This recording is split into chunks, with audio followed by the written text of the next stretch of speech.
میں کمبار رہتا تھا اور کمبار مٹی کا کام کرتا تھا. اس کے پاس ایک گدھا تھا. اس کے 2 بچے بھی تھے, جو بیٹے تھے 2.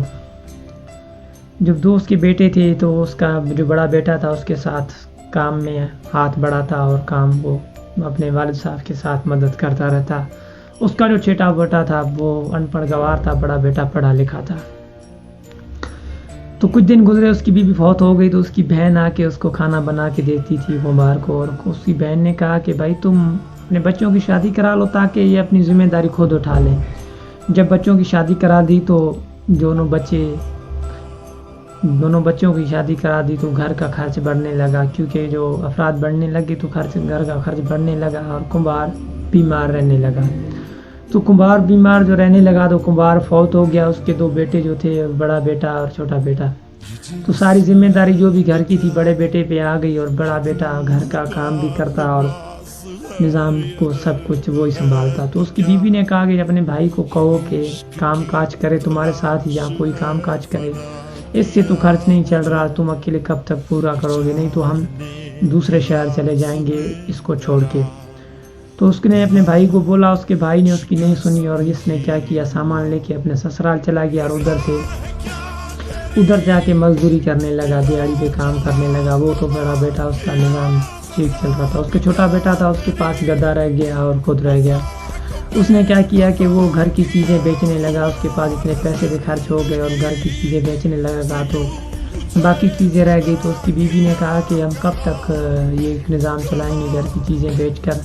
میں نے سنا ہے کہ گدھے کو پڑھایا جائے تو وہ بڑھاپے کا سہارا بن جاتا ہے. جس ٹائم اس کے چھوٹے بیٹے نے یہ بات سنی تو وہ خوش ہوا. اس نے کہا چلو ٹھیک ہے, میں ماسٹر سے بات کرتا ہوں, کل ہم اس کو اسکول لے کے جائیں گے اور اس کو پڑھائیں گے. ماسٹر کے پاس گئے اور اس ماسٹر کو بولنے لگے کہ ہمارے گدھے کو پڑھاؤ. کتابیں پہنے لے کے ہر چیز گدھے کے پاس لے کے گئے. تو ماسٹر نے بولا کہ ایسے کیسے گدھا نہیں پڑھ سکتا ہے. تو یہ لوگوں نے کہا, اس کی بیوی نے کہا بھائی میں نے سنا ہے لوگوں سے کہ گدھے کو پڑھاؤ تو وہ انسان ہی بن جاتا ہے اور بڑھاپے کا سہارا بن جائے, ہمارے گدھے کو پڑھاؤ. اس نے کیا بولا چلو ٹھیک ہے میں گدھے کو پڑھاؤں گا, پر گدھے کی فیس بنے گی 1 مہینے کی 100 روپیہ. تو یہ دونوں خوش ہو گئے, خوش ہو کے کہنے لگے ہم فیس دیں گے. 3 مہینے کی گزرے. 3 مہینے کے بعد آ کے ماسٹر کے پاس پہنچے اور پوچھنے لگے دونوں میاں بیوی, یہاں بھی ماسٹر آپ بتاؤ کہ ہمارے گدھے کی کیا پوزیشن ہے, کہاں تک پہنچا ہے. تو ماسٹر نے کہا ابھی تک تو بنیادی تعلیم پڑھ کر رہا ہے, ابھی تھوڑا سا ٹائم لگے گا اس کو پڑھنے میں. تو کچھ دنوں کے بعد ماسٹر نے ان دونوں کو بلا لیا. بلا کے ان لوگ دونوں کو کہنے لگا کہ یہ گدھا تو نہیں پڑھ سکتا, جاؤ اس کو لے کے جاؤ, اس پہ آپ کام کاج کرو تاکہ آپ لوگوں کا نظام چلے. یہ گدھا نہیں پڑھ سکتا.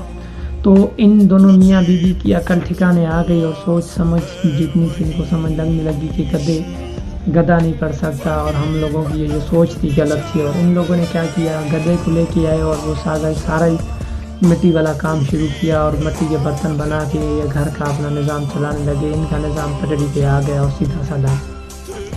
اس کہانی سے ہمیں مراد یہی ملتی ہے کہ ہماری جو کچھ سوچیں ہوتی ہیں وہ غلط ہوتی ہیں. ہم کہتے ہیں کہ ہمارے پاس اتنا پیسہ ہو, یہ کریں وہ کریں, یہ سوچ غلط ہوتی ہے. جو ہمارے پاس ہے ہم اس سے کچھ کرنا سیکھیں تو اچھی بات ہوتی ہے. جو اگر میری ویڈیو سے ایگری کرتا ہے, جس کو اچھی لگتی ہے تو لائک کمنٹ شیئر ضرور کریں. یوٹیوب پہ چینل کو سبسکرائب کرنا نہ بھولیں.